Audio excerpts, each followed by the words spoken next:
6 მაისის პარკში მდებარე ნურიგელის ტბაში რამდენჯერმე დახოცილი თევზები წყლის ზედაპირზე ამოტივტივდა, რის გამოც წყლის ინჯები სპეციალურ ლაბორატორიაში გადაიგზავნა. ამის შესახებ ადგილობრივი მეთევზეები საუბრობენ, თუმცა კომენტარს თავს არიდებენ.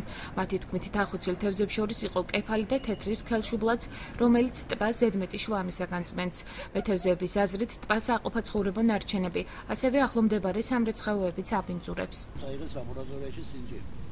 წაიღეს იმ დრო რამდენიმე მოზრდილი კეფალი მყარი იყო ზედაპირზე. ერთი-ორი დასავლობის უზახიან დიდი თევზია. საკუთარ ლაგუჩები ჰქონდა გასაცხებული. მას ფიქრობ აქ შემოედინება რაღაც ავტოსამრეცხაოა, რაღაცა ქიმიას იყენებენ ამბავი და ზოგიერთი თევზი იწავლება. ასოციაცია ფლორა და ფაუნას წარმომადგენლების განცხადებით ნურიგელის ტბაზე დახოცილი თევზები შეინიშნება, თუმცა თევზაობა აკრძალული არ არის.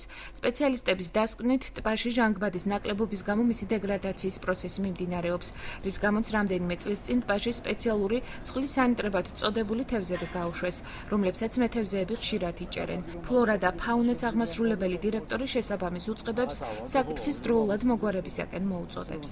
აქ მიუხედავობის პრობლემა უფრო მეტია, თქვათ გარკვეულ პერიოდში რომ მომხდარიყო ეს არ ჯდება ძვირი, თქვათ იგივე თეთრის ქელშუბლას გარკვეული რაოდენობის შემოყვანა, რომელიც მართალია ანგასეც არ მოდის და არ არსებობს მისი თქვათ თევზჭერის შეზღუდვის პრობლემა მასთან დაკავშირებული, ხო? ეს პრობლემები ნაკლებად იჩენდა თავს. პლუს ამას რა თქმა უნდა მიხედვა უნდა იმას, რომ რეჟიმი, ასე თქვათ, ტბის ჰიდროლოგიური რეჟიმი შენარჩუნებული იქნეს და მას კავშირი, ასე თქვათ, გამდინარეობის მისი უზრუნველყოფა. ვინ უნდა უზრუნველყოს ეს ყველა? შესაბამისმა ორგანომ ვისაც არის, ალბათ მე რა ვიცი, ტბის ამ შემთხვევაში ადმინისტრაციამ, კონკრეტულად პარკის ადმინისტრაციამ უნდა უზრუნველყოს, პლუს ასე თქვათ, იმ ორგანოებმა, რომელსაც ეს ევალება. შავი ზღვის ფლორის და ფაუნას შემსწავლელი კვლევითი ცენტრის დირექტორი, რომელსაც ტბის მეთვალყურეობა ევალება, აცხადებს, რომ ტბაში არსებული საგანგაშო მდგომარეობის შესახებ მისთვის არც ერთ უწყებას არ უცნობებია. თუმცა აქვე იმასაც ამბობს, რომ პროფილაქტიკის მიზნით მისი ორგანიზაცია შესაბამის პროექტზე მუშაობს. ნატალია ზოიძის თქმით, მეთევზეებს თევზაობა მხოლოდ კანონით დაშვებული წესით შეუძლიათ და ამას დაცვის სამსახური აკონტროლებს.